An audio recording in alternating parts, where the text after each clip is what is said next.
Bonjour à tous et bienvenue sur IQ Invest pour une nouvelle vidéo dans laquelle on va aborder le sujet, le débat houleux entre le MSCI World et le S&P 500. Nous allons voir lequel des deux est-ce qu'il faut privilégier et surtout est-ce que c'est raisonnable de tout miser sur les États-Unis ou pas. Donc surtout restez bien jusqu'à la fin de la vidéo pour avoir toutes les informations et surtout pour avoir mon verdict. Cette vidéo va être découpée en plusieurs étapes. Premièrement, nous verrons qu'est-ce qu'un ETF, ensuite pourquoi le S&P 500, puis pourquoi le MSCI World. Nous ferons un petit rappel sur les entreprises américaines sur la fin du dollar. Ensuite, nous verrons est-ce qu'il faut tout miser sur le MSCI World. Nous verrons si les performances passées ne présagent pas des performances futures. Et enfin, nous ferons une conclusion. Avant de commencer, je vous rappelle que cette vidéo est destinée à des fins éducatives uniquement. Je ne suis pas un professionnel de la finance. Les investissements comportent des risques de perte en capital et vous êtes tous entièrement responsables de vos décisions d'investissement. Avant de commencer, donc, il est toujours utile de rappeler les bases. Un ETF, c'est donc un fonds géré de manière passive qui réplique généralement un indice composé de plusieurs entreprises, que ce soit à la hausse ou à la baisse. Et parmi les indices les plus connus, on retrouve le S&P 500 aux États-Unis, le CAC 40 en France ou encore le MSCI World sur le monde entier. Les ETF sont une excellente option pour investir de manière passive sur le marché à long terme sans prendre le risque de sélectionner des actions individuelles. Et sur ma chaîne, je prône une stratégie ETF aussi simple que possible avec maximum 2 à 3 ETF en portefeuille, idéalement détenus sur un PEA à long terme afin de profiter de l'avantage fiscal. Ensuite, pourquoi donc le S&P 500 ? Le S&P 500, c'est l'indice boursier le plus connu qui constitue souvent la référence en matière d'investissement passif. Il est composé de 500 plus grandes entreprises américaines et il offre une grande diversification à un coût réduit. C'est également l'un des indices les plus performants avec une croissance annuelle moyenne de 10,13% depuis 1957. Mais par contre, son principal inconvénient reste sa concentration sur une seule économie, les États-Unis, puisqu'il s'agit d'un indice 100% américain, ce qui peut limiter la diversification géographique. Donc, est-ce qu'il n'y aurait pas une alternative plus globale et plus équilibrée que le S&P 500 ? Et c'est là qu'intervient donc le MSCI World, souvent considéré comme l'ETF ultime, puisqu'il regroupe les entreprises de tous les pays développés membres de l'OCDE, offrant donc une diversification bien plus globale, avec 73% d'exposition aux États-Unis, contre donc 100% pour le S&P 500, 5,3% d'exposition au Japon, 3,4% au Royaume-Uni, 3% au Canada et le reste réparti notamment sur l'Europe, dont 2,56% pour la France. On passe ainsi de 500 entreprises pour le S&P 500 à 1397 entreprises pour le MSCI World, ce qui garantit donc une diversification bien meilleure sur le papier. Mais qu'en est-il des performances, donc le nerf de la guerre, les performances de ces deux indices ? Eh bien tout simplement, si on compare les deux courbes, et ici j'ai pris exprès que des ETF de iShares pour faire ces comparatifs, notamment pour avoir le moins de tracking différence possible. Donc ici on a deux ETF, le S&P 500 de chez iShares, donc BlackRock, et le MSCI World de chez iShares. Premier point qu'on constate, on a l'impression que les courbes sont parfaitement identiques, si ce n'est que le MSCI World est moins performant que le S&P 500, puisque vous le voyez, le MSCI World a fait environ 454% de performance depuis 2010, alors que le S&P 500 a fait 681% de performance, donc c'est quand même 200% de plus, ce n'est pas rien, c'est énorme comme différence. Et si on regarde en fait un petit peu plus en détail et qu'on découpe ce fameux MSCI World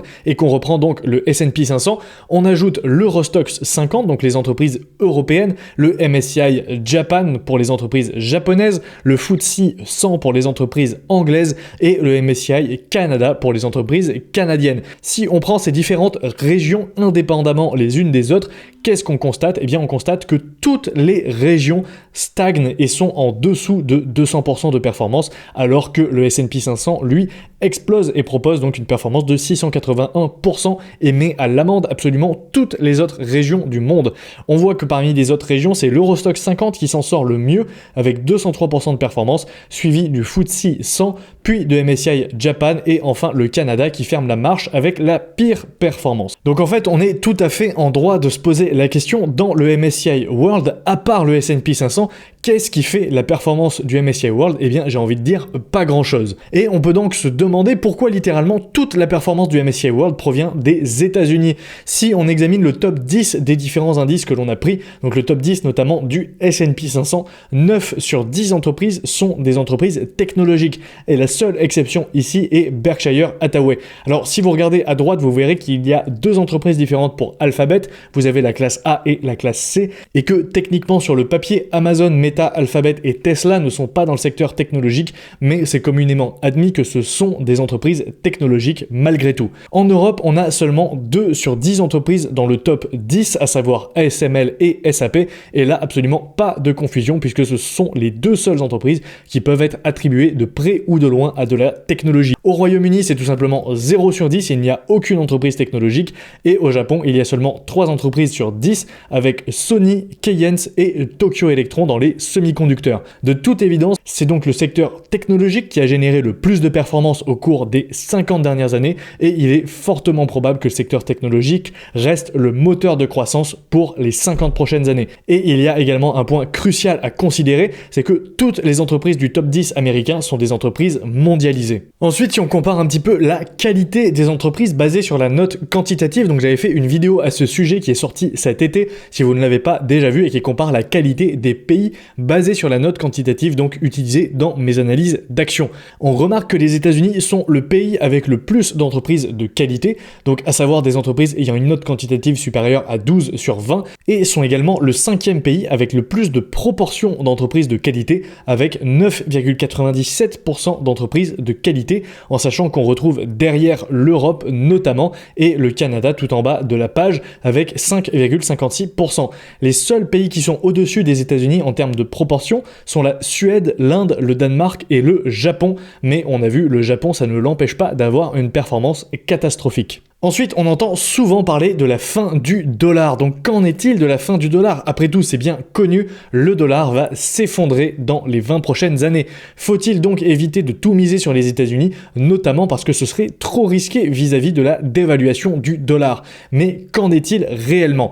Il est important de rappeler que les entreprises américaines dominaient déjà le marché et l'innovation bien avant les accords de Bretton Woods. Les accords de Bretton Woods qui ont eu lieu en 1944. Donc, vous vous doutez bien que même avant 1944, le S&P 500 dominait le marché boursier et les entreprises américaines dominaient déjà le marché boursier bien avant que le dollar ne devienne la monnaie de réserve mondiale, puisque c'était la livre sterling avant. Ensuite, point numéro 2, si le dollar venait à s'effondrer, eh bien tout simplement l'euro, le yen, la livre ou encore le yuan s'effondrent aussi, puisqu'il faut rappeler que le Japon, la Chine et le Royaume-Uni sont parmi les plus gros détenteurs d'obligations américaines, et donc de dollars. En résumé donc concernant la fin du dollar, pas de panique puisque si le dollar s'effondre, toutes les monnaies s'effondreront puisque toutes les monnaies sont liées de près ou de loin au dollar. Avec tous ces points, on peut se demander est-ce qu'il faut réellement miser sur le MSCI World? Faut-il privilégier un ETF répliquant le MSCI World plutôt qu'un ETF répliquant le S&P 500? Pour moi, tout simplement, la réponse est non, puisque le MSCI World est déjà premièrement composé à 70% d'entreprises américaines. Ensuite, ce sont les entreprises américaines qui génèrent la croissance de l'indice, puisque on le voit, les autres régions stagnent par rapport aux États-Unis. La technologie restera le principal moteur de croissance et ce secteur est largement dominé par les États-Unis. Les entreprises américaines sont mondialisées et sont diversifiées géographiquement, donc vous n'avez pas besoin en soi de posséder des entreprises dans d'autres régions du monde pour être diversifié à l'échelle mondiale. Quand vous achetez du Apple, Apple vend ses smartphones aussi bien aux États-Unis qu'en Inde, en Chine, au Japon, en Europe, etc.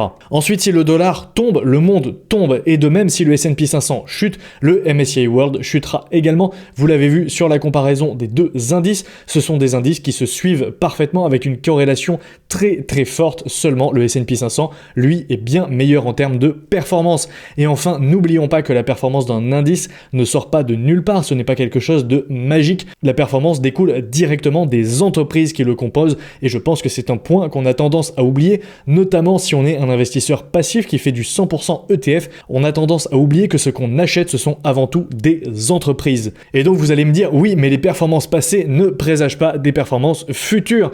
Oui, mais les entreprises entreprises par contre si. Et les plus grandes entreprises technologiques sont aux États-Unis avec les Magnificent Seven, mais également les États-Unis financent le plus de startups au monde et les plus grandes startups sont aux États-Unis avec plus de 35 licornes aux États-Unis. Les États-Unis sont le plus grand marché pour le venture capital, donc le capital risque qui finance les startups, et toutes les méga tendances sont aux États-Unis, à savoir l'IA, le cloud, la robotique, l'IoT, les véhicules autonomes et j'en passe. Bref, surveiller ces indicateurs, ce sont les réels indicateurs de l'innovation. Ils sont clés pour comprendre d'où viendront les prochaines entreprises technologiques à l'avenir. Par contre, j'aurais tendance également à garder un œil sur l'Inde, puisque vous voyez que c'est le deuxième pays avec le plus de startups et il y a également 3 licornes en Inde, donc c'est un pays potentiellement intéressant à surveiller. Et maintenant, pour conclure, donc pour ma part, je continuerai à me concentrer sur les États-Unis tant que les meilleures entreprises s'y trouveront, puisqu'il ne faut pas perdre de vue, même si on achète des ETF, que ce qu'on achète, in fine, ce sont des entreprises. Et le MSCI World, pour moi, ne constitue en aucun cas une alternative viable, ni même une meilleure protection en cas de crise, tout simplement puisque si les États-Unis éternuent, le monde attrape un rhume.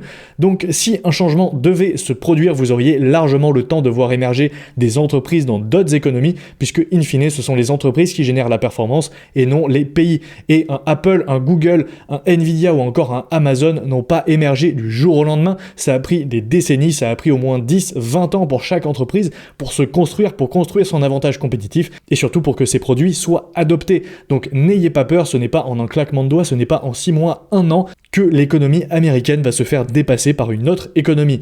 Et donc pour conclure, si vous êtes vraiment paranoïaque, créez votre propre ETF World à la limite avec 2 ou 3 ETF, au moins vous le ferez par acquis de conscience. Vous pouvez ajouter par exemple un ETF Inde qui peut être un bon ajout ou un ETF Europe si vous y tenez réellement. Et donc si je devais résumer simplement, pour moi le MSCI World n'est qu'un S&P 500 en beaucoup moins performant. Et voilà, merci à tous, merci à ceux qui sont restés jusqu'à la fin comme d'habitude. N'oubliez pas de laisser un pouce bleu sous la vidéo. Dites-moi en commentaire ce que vous pensez. Est-ce que vous êtes team S&P 500 ou team MSCI World? N'oubliez pas de vous abonner à la chaîne si ce n'est pas déjà fait, à la chaîne IQ Bitcoin également si le sujet du Bitcoin vous intéresse, à la page Instagram @iq-invest.fr et à aller suivre le podcast Le CAF Rentable sur YouTube et les principales plateformes de podcast. Et sur ce, moi je vous dis à la prochaine pour une nouvelle vidéo.